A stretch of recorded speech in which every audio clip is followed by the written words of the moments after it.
A young couple are camping on the beach with some friends when they decide to get away from the group and go to a more quiet part where they could be more comfortable. But when the girl enters the water to wait for her companion, the boy, who is already so drunk who can't stand up, ends up passing out on the sand. Unaware that her boyfriend is unconscious, the young woman begins to swim while waiting for the boy. But while swimming, something appears underneath her and starts dragging her from one side to the other as if she were a rag doll. When she manages to free herself, the girl holds onto a signal buoy and tries to ask her companion for help. But even before she manages to wake him up, the creature demonstrates that it has not given up on its prey and drags it back to the bottom of the sea. At dawn, the drunk young man wakes up and, not finding his girlfriend, decides to call the authorities and report her disappearance. As soon as the first officers arrive on the beach, they immediately call Police Chief Martin to investigate the girl's disappearance. As soon as he arrives at the scene, the man starts looking for her, and while they are watching on the sand, another officer finds her already lifeless and her body covered in crabs.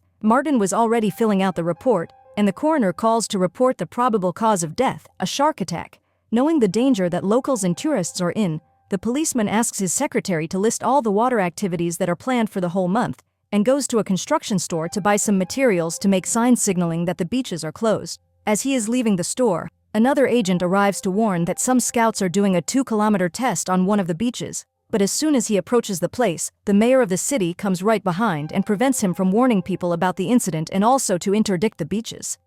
According to the man, as the July 4th holiday is approaching, this is a very important time for tourism and consequently for local commerce, so the mayor wants to keep the beaches open so as not to scare away tourists. With his greed, he even manages to convince the coroner to change the probable cause of death to an accident with a boat propeller. The next morning, Martin's children decide to go to the beach with some friends and, afraid of what might happen, the man goes along with them in case any incident occurs. While watching the scene, the policeman sees a young man playing with his dog, but after a few minutes he notices that the boy is looking for the dog that suddenly disappeared into the water, leaving behind only the piece of wood he was using to play with. Even with the disappearance of the dog, Martin does not take any immediate action thanks to pressure from the mayor, but this was a big mistake. Shortly after the dog was attacked, the shark appears once again and makes a new victim, this time a boy who was swimming with his buoy, which was the only thing left to tell the story. Seeing the strange movement in the huge bloodstain, the adults, already imagining what is happening,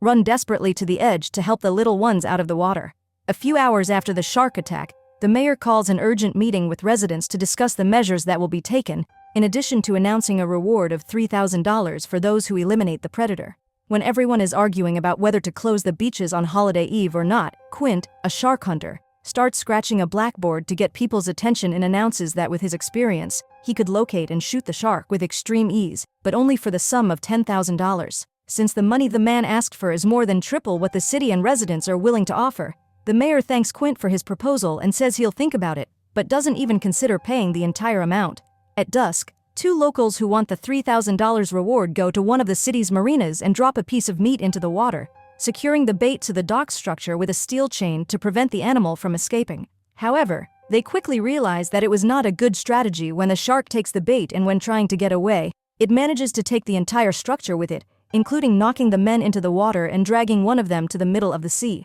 Desperate not to be caught, the fisherman starts swimming back to the shore, while the shark swims after him, still dragging the dock structure, and almost manages to catch him. Luckily for them, the only victim of this attack was the piece of meat they wasted. The next morning, a large number of fishermen head to the docks and head out to sea to hunt the mutated shark. As Martin coordinates the departure of dozens of boats, a shark expert oceanographer who was hired by the city, named Hooper, arrives at the scene and asks to analyze the remains of the first victim. When carrying out the investigation, the scientist comes to the conclusion that it is impossible for those injuries to have been caused by the propeller of a boat, stating that with all certainty what took the young woman's life was the attack of a great white shark, and due to the size of the bite, a much larger one than those normally found. After finishing the investigation of the girl's remains, Martin and Hooper return to the beach and realize that the hunters have already returned, bringing a huge tiger shark. But when analyzing the dimensions of the predator's mouth, the scientist comes to the conclusion that that is not the animal that attacked the young woman, as the bite size of the animal that the fisherman shot is much smaller than the marks left on the victims' bodies. Knowing that a shark's digestive system is extremely slow, Hooper suggests taking the animal to the lab and opening its stomach to see if the boy's remains are still in the creature's stomach. At dusk, Martin and Hooper go to the place where the shark's body is and open its digestive tract. where the scientist finds only the remains of some fish and other junk like a license plate. Trying to find the shark's tracks and prove to everyone that he is still alive, the two men get on a boat and set off to the area where the predator made the attacks, but the only thing they find in the middle of the ocean is a fishing boat about to sink. Before towing it, Hooper puts on his wetsuit and jumps into the water to check for damage to the hull. Upon arriving at the bottom of the vessel, he finds a bite mark with a tooth bigger than his hand stuck in the wood, and when the scientist was going to check the huge hole in the hull, a human head comes floating out of the place, giving such a big scare on Hooper that makes him drop the tooth and flashlight at the bottom of the ocean. With complete certainty that the great predator that made the victims is still alive, the duo goes to the mayor to try to convince him to close the beaches for the holiday, but as they lost the colossal animal's tooth, the mayor insists that they are hysterical for no reason and maintain their decision to keep the beaches open for the good of local commerce. With the great news that the evil fish has been eliminated, thousands of tourists arrive on the island to spend the holiday on the beaches, and totally neglecting the safety of the population, the mayor begins to persuade the residents to enter the water to demonstrate to the travelers that there's nothing to worry about. Seeing his eldest son carrying a small sailboat to the ocean with his friends, Martin calls him to talk and manages to convince them to go play in the canal where theoretically it is safer as there is less movement in the water to attract the shark. While the entire population is in the water, a large fleet is watching the waters looking for signs of the shark at Martin's request, but despite all the police's concern, things seem to be pretty calm. However, the mood changes completely when some beachgoers see a dorsal fin next to them, causing everyone to panic. Desperate, people start running out of the water, while military boats start to approach to eliminate the creature, but as soon as they get closer, they discover that the shark was actually two boys trying to scare people with it. When everyone is calming down after discovering it was all a false alarm, one of the bathers spots the real shark in the canal right where Martin's son is with his friends. Trying to save him, the policeman runs towards the boys, but before he can even reach them, the huge predator of the seas manages to turn the boat of a boy that was nearby, and devours his body with extreme ease, leaving only part of his leg that falls to the bottom of the sea. Desperate, the boys end up capsizing their boat, but despite the scare, almost all of them manage to get out of the water unharmed, with the exception of Martin's son who went into shock and ended up passing out. After another attack, this time in front of hundreds of people and even journalists, the policeman finally manages to convince the mayor to hire the shark hunter to exterminate the giant predator. Despite the initial disagreement with Hooper, Quint ends up agreeing to take them on the hunt, and after preparing all the equipment, the trio sets out to sea. With the demarcation of the possible hunting territory of the animal already done,